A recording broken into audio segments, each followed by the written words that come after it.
What is up everyone? It is me with ADHD and I am sick. As you can tell by my voice all nasally, I am definitely fully sick. But we're gonna pretend that I'm not sick so that I can carry on with this video.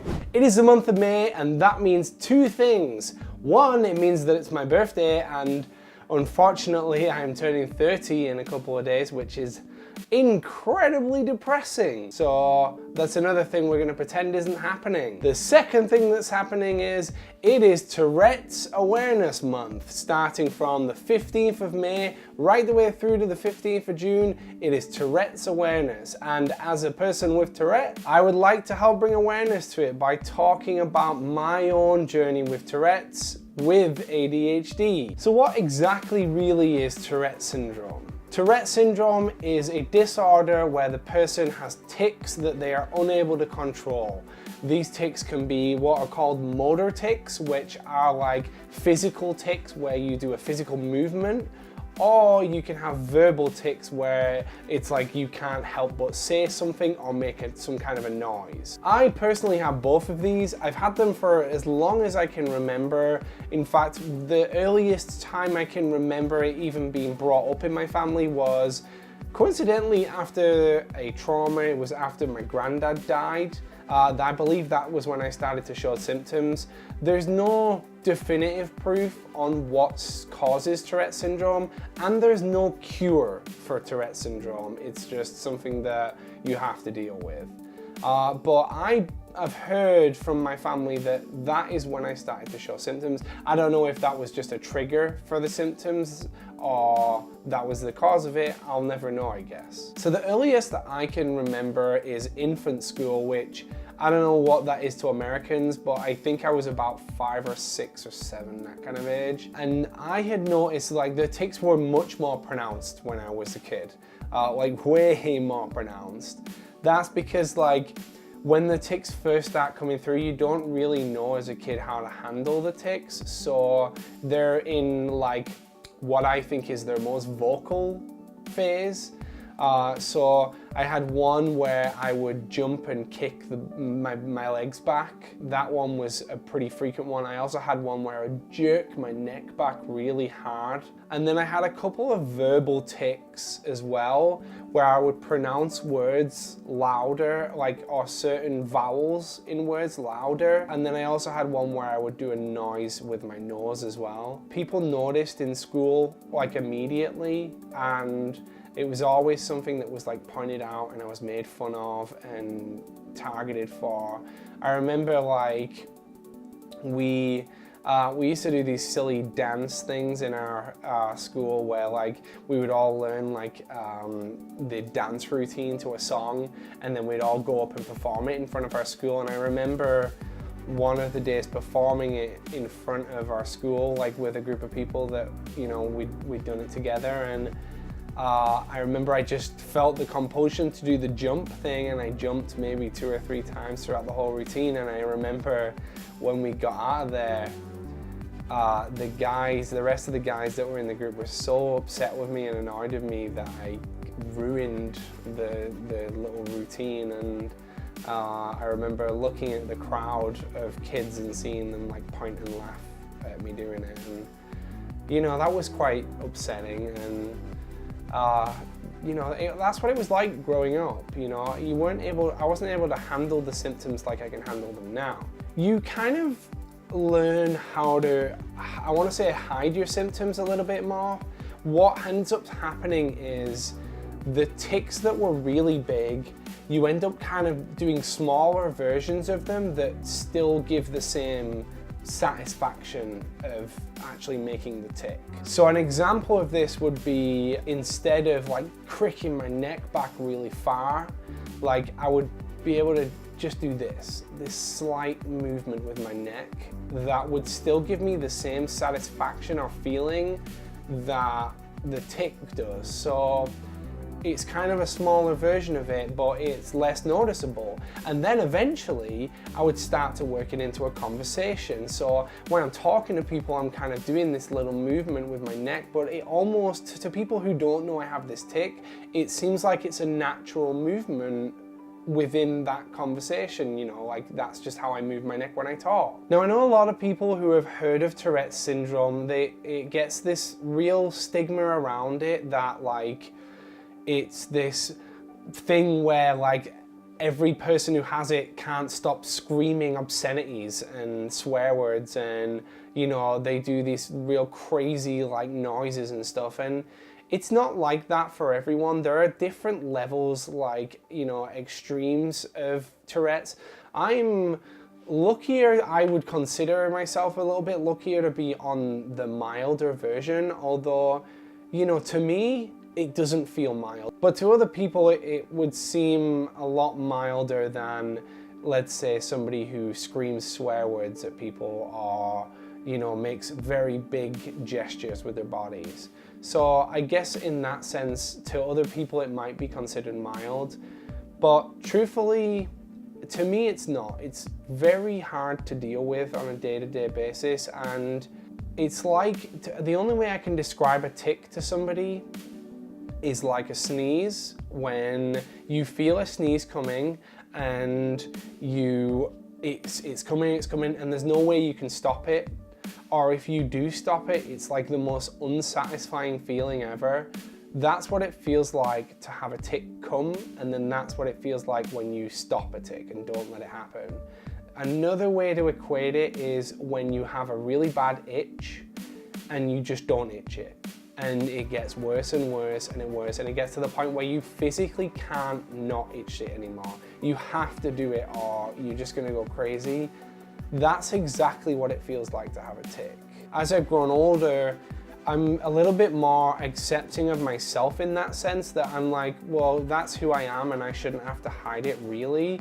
But it still is worrying in the sense of, let's say for instance, when I'm at work, I'm worried that the noises and all of these things can be a distraction to people. I'm worried that like, I'm gonna make these noises and people are gonna be like this guy is like so loud, it's so distracting, I can't do my work.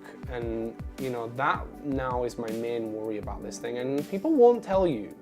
You know, that's the thing, people will be like, yeah, it doesn't bother me, you just do you, that's fine. But you know, when you're making noises like my current one is clearing my throat, or this thing with my nose where I make this like noise, and if you put both of those noises together, somebody in an office, in a small office in the morning, when they've you know, just about had their first cup of coffee and they're not in the best moods, and then you add the fact that I can't stop these noises on top of it, it can be quite frustrating for them, I think. Or that's how I see it, and that can be quite worrying, and it makes me feel quite insecure. So like I said, people might think that's mild, but to me that's a lot, and it's exhausting, because at that point it leads me to trying to hide them or hold them in, or trying to do anything I can to make it not as noticeable.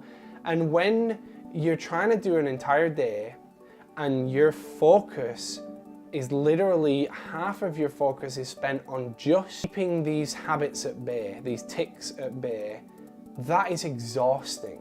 It is so tiring for anybody with Tourette's. Just understand that that's what they're doing all day. They're trying not to do it, or they're trying to make it less noticeable, and that is like exhausting. So when you couple that with the fact that I have ADHD as well, then you're running into a whole host of issues. One of the main issues that I have with having ADHD with Tourette's is the fact that I'm treated with medication for ADHD. The medication is a stimulant, and one of the worst triggers for my tics is stimulants. It's hands down one of the worst. Things like coffee and my medication and sugar and all these things that hype me up, my tics go way worse, 100 times worse. And that's so frustrating, because it's like my medication is there to treat one thing and then it's also hindering another thing. And the problem is that ADHD goes hand in hand with tons of different disorders. You know, it's hand in hand with depression, with anxiety, with Tourette's, with OCD. And for me, living with Tourette's and ADHD can be such a battle, such an internal battle sometimes. Another issue with ADHD and Tourette's is the hyperactivity. When I'm hyper, just like when I take stimulants, I get these hyperactive tendencies that come with ADHD, and once I'm hyper and excited about something, that's when my Tourette's gets way worse. So I'm in the same issue again, where my Tourette's is a lot worse because of my ADHD. And one thing that really is quite upsetting to me as somebody with Tourette's, and I'm sure that other people with Tourette's can relate to this as well, is having Tourette's is so frustrating. Not being able to stop making these noises or doing these movements is so frustrating to me.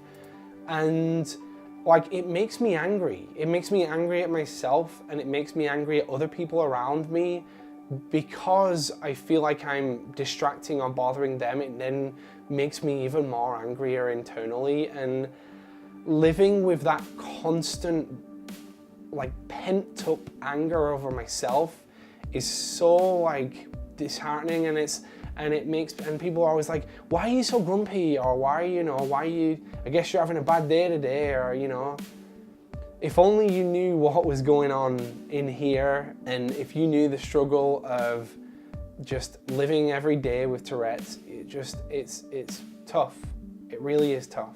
And I don't say all this to be like some kind of sob story. I say this because I want you guys to understand my experience of living with ADHD and Tourette's. I want to be a part of raising awareness for Tourette's, and just to let people know that if they have Tourette's, if any of my viewers have Tourette's, I hope you guys do, because I hope people with Tourette's are listening to this and just know that, like, yeah, it's not just you. I'm with you. I'm just as frustrated, disheartened, and I also think that it's fine to have it. I think that it's okay. I'm finally at a point now, I know it's a struggle to get there, but I'm finally at a point now where I accept it, and I feel like it's just who I am. I've opened up to people at work about it. This is the first time that I've ever opened up in a job about my Tourette's, ever, in the 29 years that I've been on this planet. So I think that, don't hide it away. Don't hide yourself away, and don't let yourself be overwhelmed by it.